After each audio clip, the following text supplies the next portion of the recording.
Как известно, достаточно вещей в Ресторейшене претерпело изменения, и одним из множества пунктов здесь являются копы и специальные юниты. Поскольку помимо ребаланса старых добавлено еще несколько новых врагов, затронем сегодня тему последних.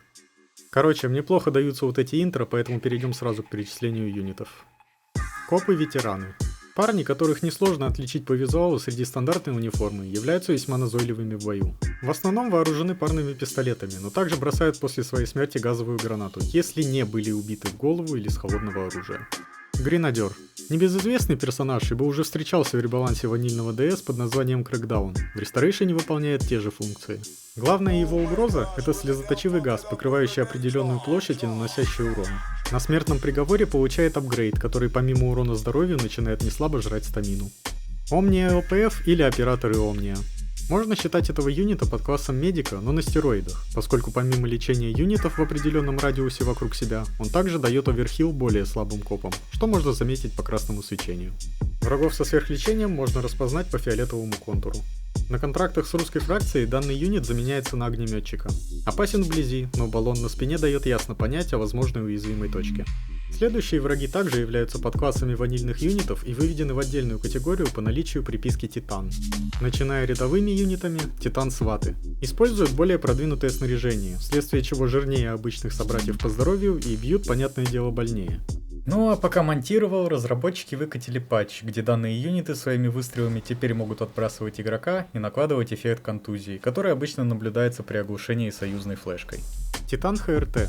Нетрудно заметить, что в Restoration была возвращена команда по спасению заложников, только теперь их ряды пополнил особый враг, действующий на порядок быстрее. Контрактор даже слова не успеет сказать, а заложники уже могут быть освобождены, так что ушки на макушке. Титан-снайперы, или, проще говоря, шарпы. В сравнении с обычными снайперами их титан-вариации может быть и не такие сильные, но передвигаются они по карте, наряду с обычными юнитами. Распознать можно по отличающейся модели и трассеру после выстрела. Кстати, попробуйте модификатор на Crime Spree, который делает их винтовки автоматическими. Вам это понравится. Скажете, что в ваниле есть маршал, выполняющий те же функции? Отвечу, что в отличие от этой подделки, Шарп в ресмоде уже не первый год существует. Да и сумка с гранатами отнюдь не нова. На очереди щитовики. По сути, это фаланги Винтерса, свободно разгуливающие по карте и порой действующие в паре с обычными щитовиками. В отличие от последних, титановых можно пробить только крупнокалиберными винтовками или пилой с соответствующим навыком. Также работает и навык с откидыванием через стрельбу или холодное оружие. Ну и резист к взрывчатке и прочему, куда же без этого. Кстати, тазера тоже стороной не обошли. Как говорится, осторожно, антифан механика. Своими выстрелами он способен сильно замедлить скорость персонажа, что отображается синей рамкой на экране при удачном попадании. Для любителей тесного контакта носит с собой электрокассеты, правда, не всегда удачно ими пользуются. Титан-бульдозеры – штука массивная. Бьют больно, бьют далеко и бьют точно, ибо вместо стандартного стрелкового оружия в их арсенале есть не что иное, как снайперская рельса. А кое-где даже можно встретить гранатомет. Имеют один и тот же множитель урона по голове, вне зависимости от того, сломан ли их лицевой щиток. И не слезая с темы бульдозеров, добавлю, что ванильные миниганы заменены на дозеров с Бенелли. Их визоры меньше обычного, вдобавок они кидаются гранатами.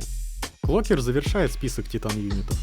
В активном режиме данный коп практически невидим ввиду особой снаряги и такую же пользует один из капитанов, однако к нему мы вернемся попозже. Но практически не значит полностью. Распознать эту женщину можно по мерцаниям в воздухе и гудящему звуку. По рядовым юнитам это все, однако есть еще одна фракция, не упомянуть которую было бы глупо. Отряды Браво, появляющиеся зачастую в конце контрактов, либо во время активной точки невозврата. В сравнении с обычными копами имеют больше здоровья, часто кидают гранаты и, понятное дело, имеют отличительный дизайн. О, господи, моделька бульдозера слишком хороша для этой игры. Стоит побольше сказать и о капитанах. Ну, во-первых, Винтерса теперь можно убить. Хотя это технически реализуемо и в ванилле, как вариант переехав его транспортом, но теперь есть возможность устранения с помощью стрелкового оружия.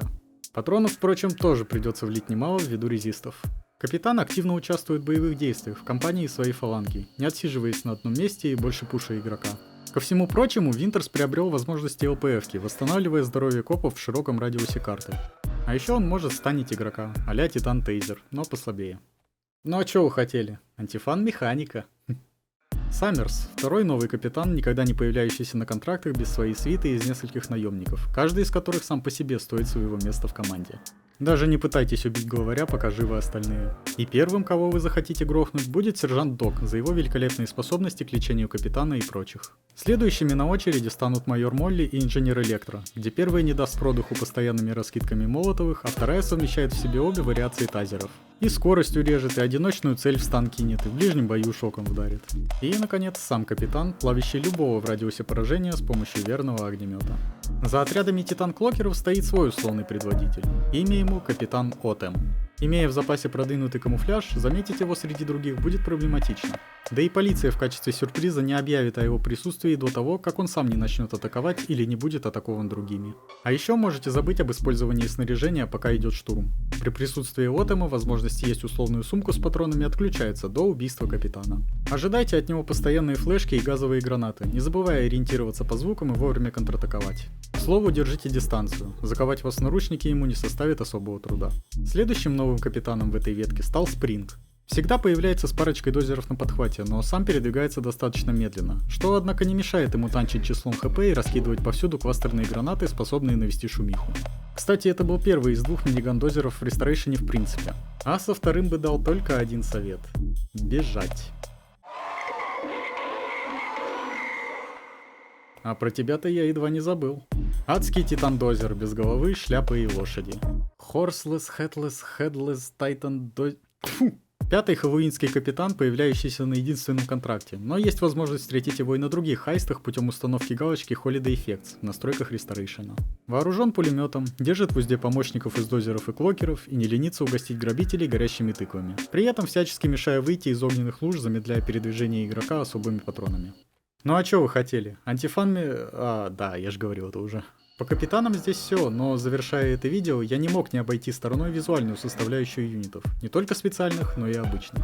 В зависимости от контракта и сложности вы будете встречать разные фракции копов, и остается только догадываться, сколько труда и сил было вложено в создание данных моделей. На следующем видеоряде будет показано большинство из них, спасибо данной персоне за доработанный спавнер.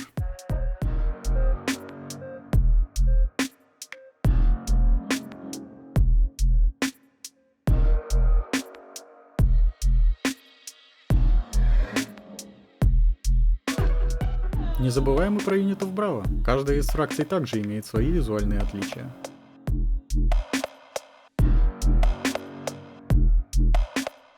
Теперь тему врагов можно спокойно закрыть. Повторно отмечу, что Restoration постоянно дорабатывается, и возможно в какой-то момент те или иные фичи у определенных юнитов могут измениться. Посему я не стал разбирать точные цифры урона или здоровья, пройдясь относительно поверхностно. На этом все.